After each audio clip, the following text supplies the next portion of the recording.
Georgia's 2024 season is over, but of course, the grind never stops for Kirby Smart and his staff. Now is the time where they focus on recruiting, right? They've got their eyes and their feet on the recruiting trail. And in this video, I'm going to be breaking down where they went, which top targets they saw, and what Georgia's 2026 class could look like. So they did see some big time targets. And listen, if you're one of those Georgia fans that is out there saying, listen, recruiting doesn't matter, I don't follow recruiting, none of these kids have loyalty, yada, yada, yada. Listen, it still matters. It still matters. And if you're a five-star Georgia fan, you still follow recruiting. That's the way you build a program. Yes, Kirby and his staff need to go and get kids from the portal, right, to address their needs. But at the end of the day, they still build this program from the recruiting trail, and they were out and about all week long. Now, the biggest visit happened on Thursday night. Offensive coordinator Mike Bobo was in Nashville to see Jared Curtis,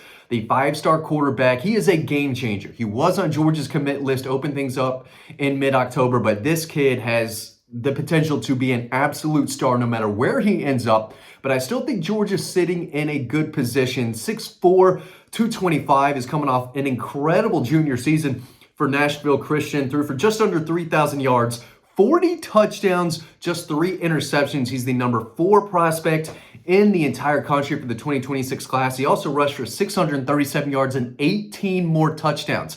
He doesn't play against the best competition, but this kid is big, he's physical, he's got elite arm talent, he can sling the ball all over the field, and he can run too. He is a true big dual threat quarterback and a truly elite quarterback prospect. Now, you know, Georgia did have him on board. They're still pushing for him. I still think they have a chance to land him. But at the end of the day, if you're a five-star quarterback and you see what Michigan just paid Bryce Underwood, I don't know what the exact dollar was, the amount of the NIL package that they gave him. But if you're Jared Curtis and you're saying, hey, you're going to give this guy $10 million or so over 3 years, whatever it was, right? That's the market for the number 1 quarterback in the country. If I'm Jared Curtis and his family, I'm thinking, okay, that's the number that's set. That's the number that we kind of want to be in the ballpark of. So if Georgia can address the needs that Jared and his family have as far as NIL goes, and Mike Bobo can win him and the family over a second time, I think Georgia still can land him. But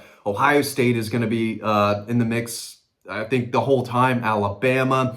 Tennessee has their quarterback in that 26 class, a really good one as well. So I don't think they're in the mix, even though he's an in-state kid. I think Clemson is in the mix. Everyone who wants to open up a blank check, I think, could be in on him. But he is an elite talent. There's no doubt about it. And I still think Georgia's in a good position. So he got a visit from Mike Bobo on Thursday. Big deal, because I still think Georgia can land him, but they're going to have to check all the boxes that he and his family are looking for. They did it once. We'll see if they can do it again.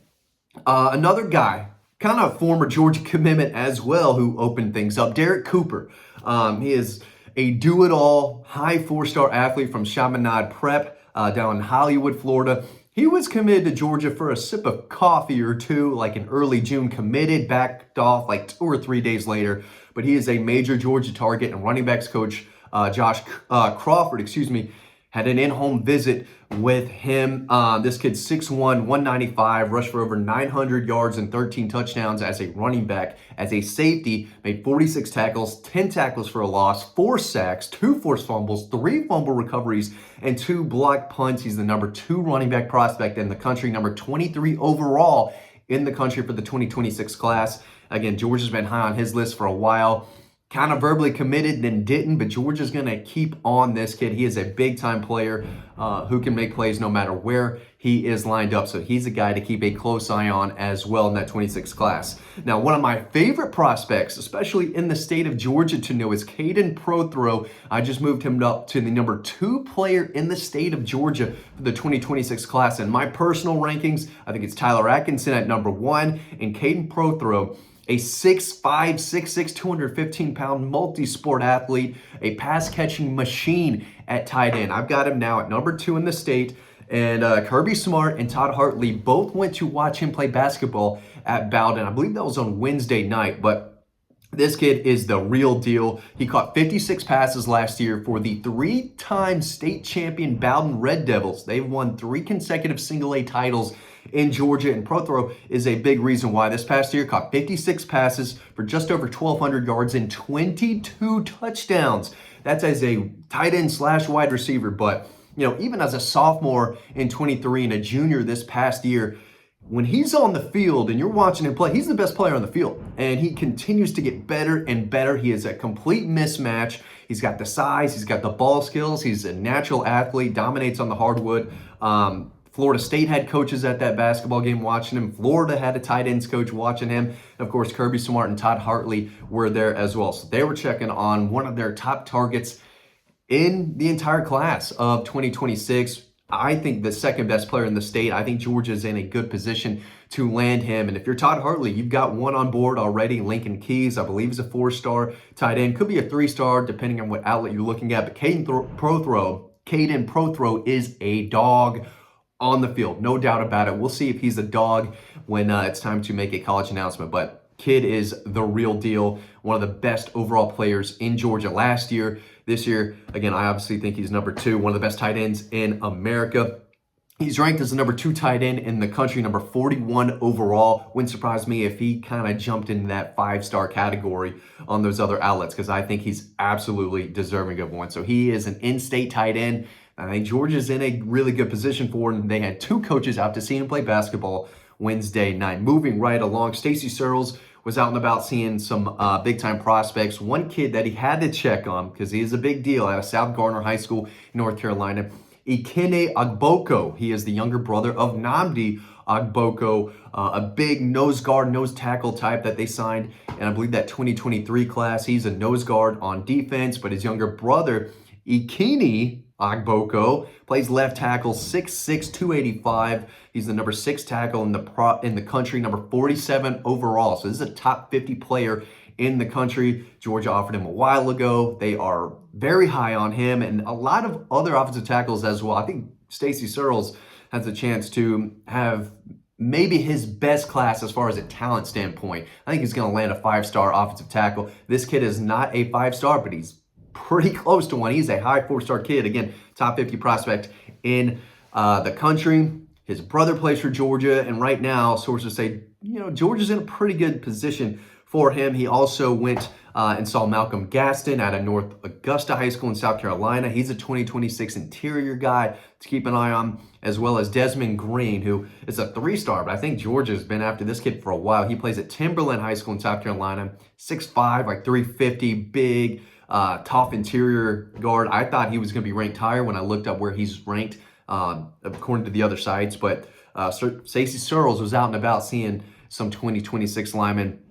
And then I want to talk about Dante Williams, the cornerbacks coach. He was in Middle Georgia to check on Houston County DB Jordan Smith. He made 85 tackles for the Houston County Bears last season with 2 interceptions. He's ranked as the number 10 safety prospect and the number 99 overall prospect in the country for 2026. So if you're in Middle Georgia, you're in that Warner Robins area, Houston County, make sure you check this kid out, because I think Georgia has him high on their board. And again, he's the top 100 player in the country. I think he's a top 10 player in the state of Georgia. Versatile kid, makes a lot of tackles, tough, hard hitting, can make a big tackle in the open field, but shows good ball skills as well. He's one of the top defenders across Middle Georgia. And Georgia had Dante Williams, their defensive backs coach, in his home to check on him this week. He was also in Alabama, Gadsden City, to check on Zion Gibson, who is committed to Alabama. He's a 4-star cornerback. And again, just several trips, but you can read all of this for free over on Dawg Post. Should have plugged that a little earlier. So not all of our stories that we have over on Dawg Post are free. This is one of them.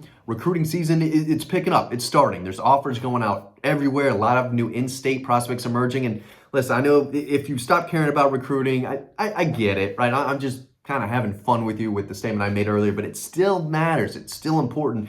And I need y'all to keep investing in this content, because it's a long off season. We've got to talk about recruiting. And I know it's different now with NIL and the portal. Guys are coming in, they're decommitting, they're getting to Athens for 1 year, then leaving. So I get why Georgia fans have a hard time investing in recruiting, but I'm telling you, it still matters, and that's what's going on right now. Georgia's not in the playoffs. Their season's over.